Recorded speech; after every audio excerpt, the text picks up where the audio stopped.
Hey everyone, मैं अंतिमा स्वागत करती हूँ आप सभी का अपने चैनल अंतिमा तिवारी ऑफिशियल में। कैसे हैं आप लोग? आई होप आप लोग बहुत अच्छे होंगे।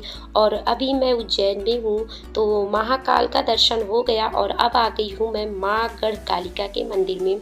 तो यहाँ की मैं कहानी भी आप लोगों को सुनाऊंगी, लेकिन इससे पहले आप लोग माँ गढ़काली का दर्शन कर लीजिए। तो प्रेम से बोलिए जय माँ गढ़काली की। ये है हमारी माता रानी जो सभी इच्छाओं को पूरी करती हैं। और यहाँ पे ये माना जाता है कि तांत्रिक लोगों का ये मंदिर है। यहाँ पे विद्या का भी माता जी सुनती हैं। जो बच्चे हैं अभी पढ़ रहे हैं या फिर और कोई भी मनोकामनाएं हैं, आप अपनी मनोकामनाएं यहाँ श्री माँ गढ़काली के पास आप रखेंगे तो माता रानी सबकी मनोकामनाएं जरूर सुनती हैं। ये वो स्थान है जहाँ पे कालिदास महामूर्ख होते हुए ही महाविद्वान बन गए थे। तो ऐसे माँ काली का हम लोग बारंबार प्रणाम करते हैं।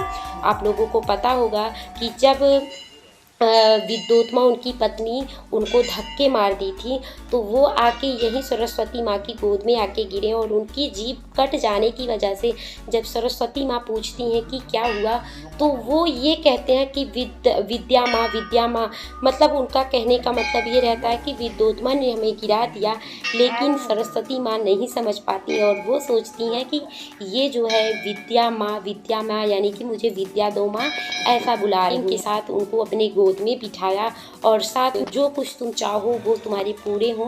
तो ऐसी कहानी है कालिदास की। तो आप लोगों को तो अच्छे से ही पता होगा कालिदास जी के बारे में। मैं ऐसे शॉर्टकट ही बता दी इसलिए कि ये वही स्थान है जहाँ पे कालिदास जी ने विद्या प्राप्त किए थे, जो कि संस्कृत के महान विद्वान और कवि माने गए। उनकी सारी रचनाएं जो है संस्कृत में हुई थी। यह मंदिर 52 शक्तिपीठों में से एक शक्तिपीठ माता जी हैं, जो कि यहाँ पे बगल में ही आप देखेंगे सरस्वती माँ, अम्बे माँ और साथ में महालक्ष्मी माँ, तीनों लोग स्थापित हैं इस श्री गढ़कालिका मंदिर में। यहाँ पे बच्चे अपनी मुरादें लेके आते हैं। यहाँ की जो आरती होती है ना, वो भी बच्चों के ही माध्यम से करवाई जाती है। बहुत अच्छी मंदिर है, आप लोग यहाँ पे एक बार ज़रूर आइए। और अब हम लोग निकल रहे हैं भैरव मंदिर, जो कि यहाँ से 1 किलोमीटर की ही दूरी पे है। तो चलिए वहाँ चलते हैं।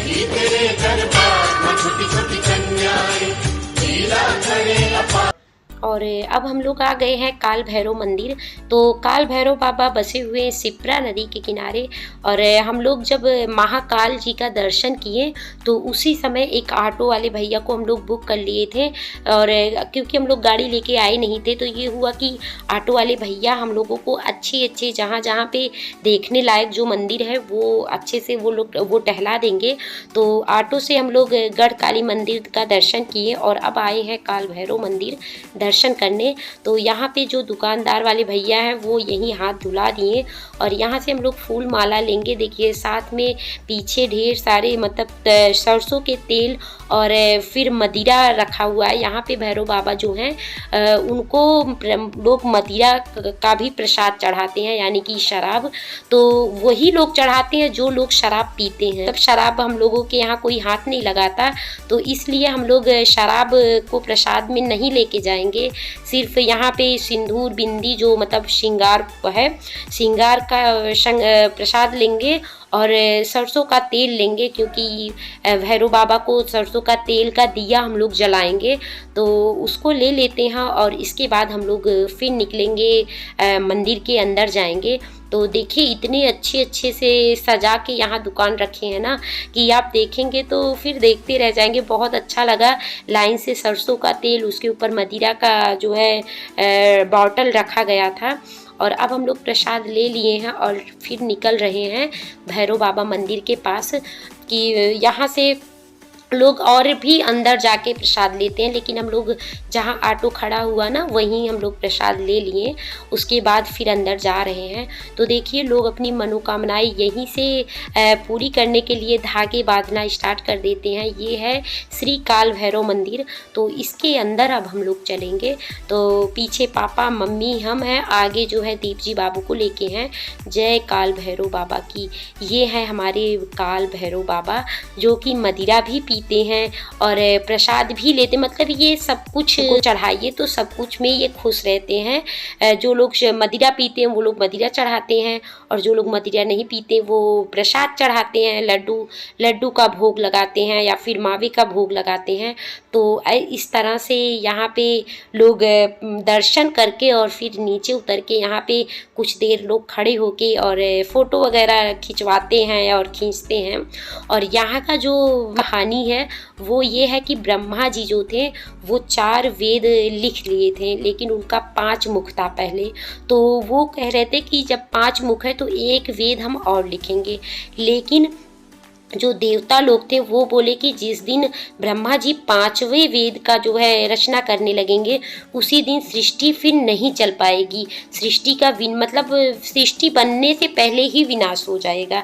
इसलिए सभी देवता लोग जाते हैं भगवान शिव जी के पास और कहते हैं कि अब आप ही कुछ करिए। तो शिव जी करते क्या है कि वो 5 साल के बच्चे को ब्रह्मा जी के पास भेजते हैं, लेकिन उनके भी समझाने बुझाने पे ब्रह्मा जी नहीं मानते।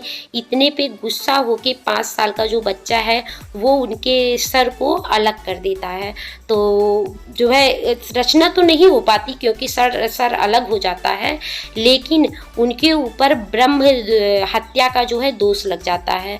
बस उसी ब्रह्म हत्या को वो दोष मिटाने के लिए यहाँ पे शिप्रा नदी में नहा के और तपस्या करने लगते हैं और उनकी ब्रह्म हत्या का दोष हट जाता है और फिर वो यहीं भगवान भोलेनाथ के शरण में आके स्थापित हो जाते हैं, जिसका नाम काल भैरव पड़ गया।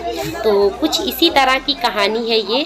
और यहाँ पे लोग अपनी मनोकामनाएं भी पूरी मतलब भगवान से करवाते हैं कि आप मेरी मनोकामनाएं पूरी करिए, मैं आपको ये जो भी मांगते हैं वो पूरी होती है। तो उनके इच्छा अनुसार वो मनोकामनाएं पूरी होने पे यहाँ प्रसाद चढ़ाते हैं।